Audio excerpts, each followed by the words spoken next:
Hey guys, welcome to our latest renovation. We're here. We're going to be remodeling a house built in 1900. Super excited about it. Let's go take a look.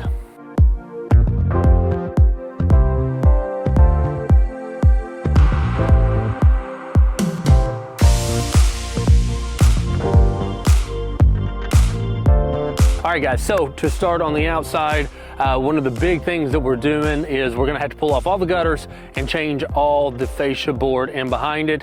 Over time, because it's an old house and because, you know, it was done a certain way, it's caused a ton of rot. So we're gonna have to get all that out, get it replaced. At the same time, we have two giant chimneys that a lot of the mortar has pulled out. So we're gonna get people coming out here, gonna nip tuck that and get it back into good condition. And then the rest of it is underneath the house.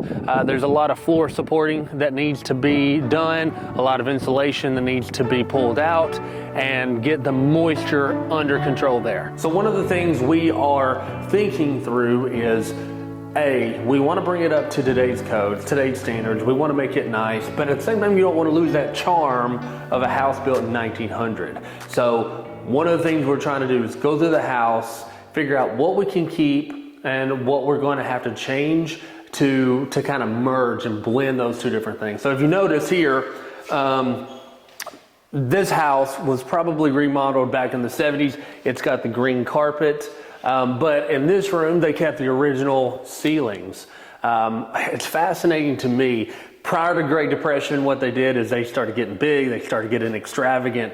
You got a house like this with 10-foot ceilings and 4 fireplaces. It just kept getting bigger and bigger, and boom, the Great Depression hits, and then after 1930s, they start getting small again, which is always fascinating to me. But we have a lot of the original trim here. And then, so you've got these corner pieces. We're gonna leave a lot of that. And then on some of it, we're gonna go back and kind of match as well as we can. So we don't wanna lose these doors. We wanna keep these. We just wanna be able to repair them enough that they're still gonna look good. All right, so far this is the only fireplace that works. There's a fireplace on the other side of that. There's a fireplace on the other side of the living room fireplace. So it's 2 chimneys, a double on both. So we're gonna try to get all 4 of these back going. We're gonna convert them. Obviously they were log. We're gonna make them gas, like the one that's here now, so that all 4 can be lit. The other problem when they built these houses is obviously electricity was not what it was today. Lighting is terrible. There's no light in here. So we're going to put can lights throughout the house. We got 6 going here. We got 4 going there.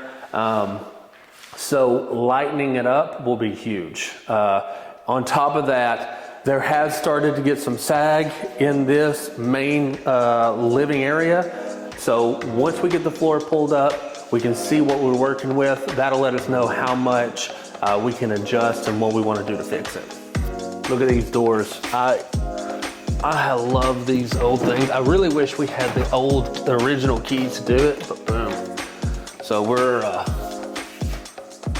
gonna have to find a way to adjust these doors so that we don't mess them up. We can get them in. They don't want to close yet, but so they had those old keyholes. We're gonna leave the original knobs. Now, the client that's buying this house isn't going to use it to live in. They're using it to work out of, so it'll be fine. But I still would like to get to the point you'd lock it if you could. But beauty. Again, here's the thing with this room. This room at one point in time had a lot of, it's covered in wallpaper.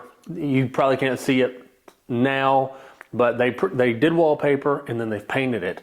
We're going to try to see what the best scenario is, whether we can pull it off or if we're gonna have to wallpaper over it. And if we can't wallpaper over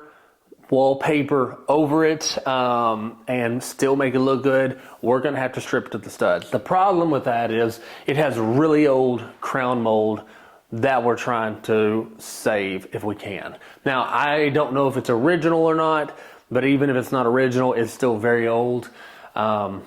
And you can tell by the way it was pieced together. But that's the thing. That's the thing about these old houses is the imperfections ultimately give it that strange beauty. So we're gonna try to do this without ripping it to the studs, but we won't know until we dig in. One of the last big things that we're doing inside the house is redoing this master bathroom, and there's a half bath just on the other side of that wall. So this was added on after the fact. This is not the original part of the home. Because of that, there's just limitations on what you can do, because we can't, it's a little more difficult to blow through an exterior wall, knowing that right here, you can't just put another doorway, move the doorway over. This doorway is where it's gonna be. So it's kind of laid out odd. You've got a standing shower here. You've got a massive garden tub here. You've got this awkward toilet, and you have to walk by the toilet to get into this closet, which has a window in it, right? So we are going back and forth. We went back and forth of what we could do. We wanted to try to bring that window back into the main room. The problem was you have one window right in the middle of this wall. You got one window right in the middle of this wall. And it was just, it was going to be too difficult. Where do you put this? Where do you put that? The main problem was, where's the closet going to go? You can't go, if you go against this wall, where are you going to put the double bow vanity, right? Well, if you put the double bow vanity here, where's the stand-up? There's so many things that we had to work through. Here's what we settled on. We're going to go ahead, strip this thing to the studs, and we're going to rebuild a wall very similar to this one, okay? So imagine fresh wall here. We're actually going to let the toilet have its own room. So we're going to close this off. We're going to move the HVAC vent, the vent over just a little bit. It'll have a door on this side. All this will be gone. We'll have a door on the other side as well.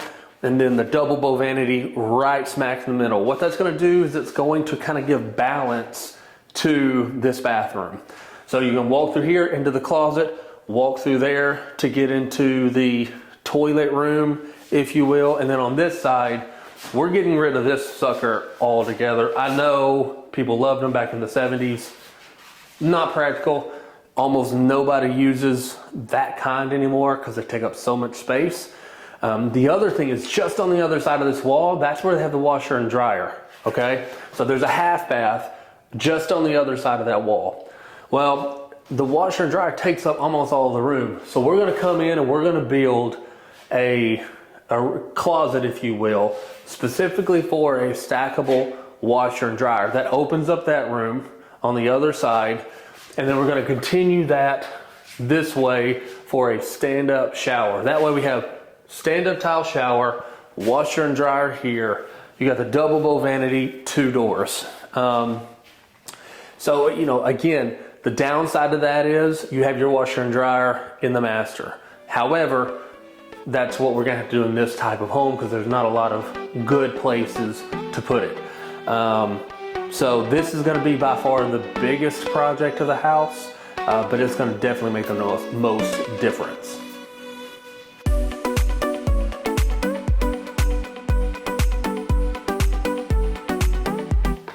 All right, so we referenced a second ago, but this is this weird room. This is kind of like a little halfway foyer, but it's not even in the front of the house. What? We're gonna take this out. I mean, there's no, this thing, even if it was here, it's not even really big enough and deep enough to put anything in. That's what she said. Just gonna get rid of it. And we're gonna take out that old ceiling, that church house ceiling up there. And you can notice there's the beadboard original boom. So I mean, I almost know once we pull this down, we're gonna see this beadboard. We're gonna come in here and we're gonna take this up, boom. We're gonna strip this to the studs too, take it up. Now even this little half bath is gonna have 10-foot ceilings, which will be nice. We're gonna be able to put a little bit, we're gonna put a better sink here, keep the toilet here, try to match some of this when we go back with it. And then here, the final part is the kitchen. Now, because of budget, we're not gonna do a ton in the kitchen. We've got, the previous owners put granite down already. They just kind of painted this stuff. So it's, you know, spotty. Ultimately what we decided is we're gonna remove all the uppers from here, okay? We're gonna put all the uppers out. We're gonna leave those uppers, but we're gonna leave this main one, take these little 1970s trim off the top of it, and then I believe they've decided we're gonna put a hood, boom, right there. So we do have to figure out if it's a true exhaust, how we're gonna exhaust it out. Or we can put one that's really more for looks than anything. But we're gonna do that. Floating shelves, replace all the flooring in this room. We're gonna leave the beadboard to kind of have that old feel and keep this as close to how it is now as possible. So hopefully this is gonna be about a 2.5 month renovation. They're now going through the house, ripping everything out. That lets us know where we're standing. And then we'll let you follow along. Love you guys. Till next time, go make some magic happen.